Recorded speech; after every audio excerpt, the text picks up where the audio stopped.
Hej, nu vil jeg præsentere min applikation, sådan som den ser ud indtil videre. Og det første view, det er den her homepage, hvor man kan se alle de forskellige lokationer for de her containere med vandudlejningsudstyr. Og det er så meningen, at man skal kunne klikke på dem, og så se tilgængeligheden af, hvad der er til stede, og den præcise adresse for containeren selvfølgelig. Men lige nu er det bare et billede.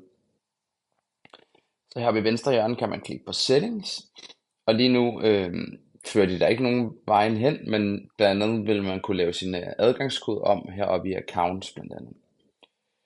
Så har vi klikket tilbage til Homepage. Så har vi mit næste view, som er en profile screen, hvor man kan ændre sit profil, navn, e-mail, telefonnummer og Instagram-account,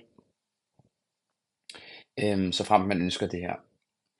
Og den næste view er så vores rental history, og her kan man så se, hvad man tidligere har lejet, og det kan man gøre ved blot at indtaste sin e-mail. Og jeg smider bare sådan en fra databasen ind, og så kan man trykke search, og så får man så, hvad den her e-mail har lejet, og der kan man så se, hvad der har lejet her.